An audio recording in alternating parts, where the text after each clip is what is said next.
Salut à tous, j'espère que vous allez tous bien. Aujourd'hui, suite de la série sur comprendre son boîtier. Après la vidéo faite sur la vitesse d'obturation que tu peux retrouver dans une des fiches là ou là, on va aujourd'hui s'attaquer à l'ouverture.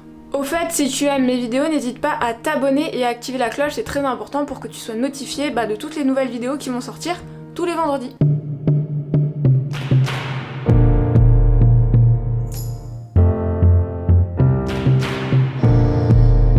Alors on va déjà voir un petit peu qu'est-ce que c'est que l'ouverture. Donc faut savoir que ça dépend uniquement de ton objectif, et comme ton objectif et ton œil fonctionnent à peu près de la même manière, on va faire un petit parallèle.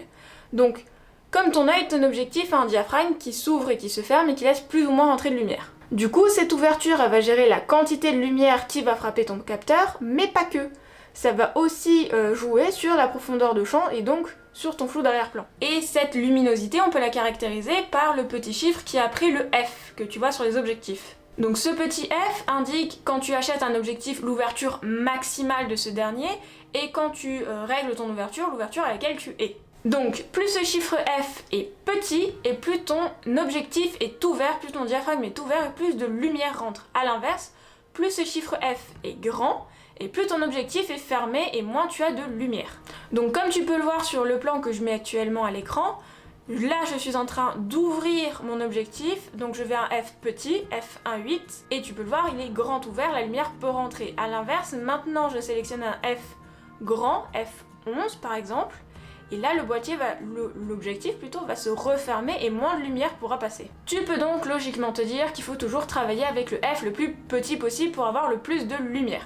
C'est pas tout à fait ça. Alors comme je te le disais, ton ouverture gère aussi ce qu'on appelle le flou d'arrière-plan. Ton ouverture règle la quantité de lumière qui entre dans ton objectif et qui va atteindre le capteur. Mais ce n'est pas tout. Avec cette ouverture variable, tu vas avoir aussi une zone de netteté variable. Donc la zone de netteté, c'est la zone entre deux points A et B, et dans cette zone-là, ton sujet est entièrement net. Donc comme tu peux le voir sur la petite image qui est juste là, tu as ton point A, c'est le début de ta zone de netteté, et ton point B, c'est la fin de ta zone de netteté, et entre les deux, ton personnage est net, et à l'extérieur de cette zone, tout est flou.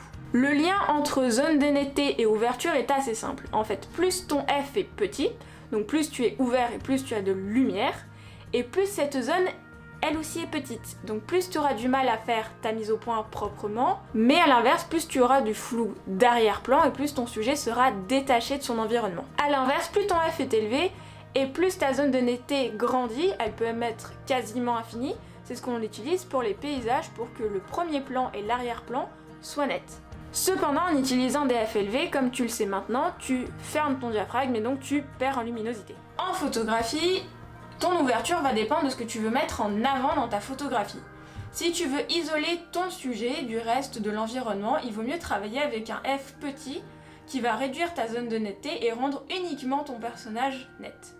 A l'inverse, si tu veux avoir toute ta scène nette, il vaut mieux travailler avec un F grand qui te permettra d'avoir l'ensemble de la scène entièrement nette. En vidéo, c'est un poil plus compliqué.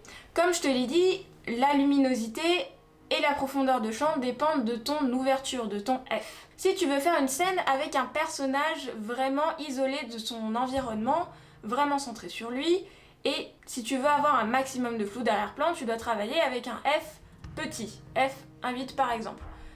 Donc tu auras énormément de luminosité sur cette scène.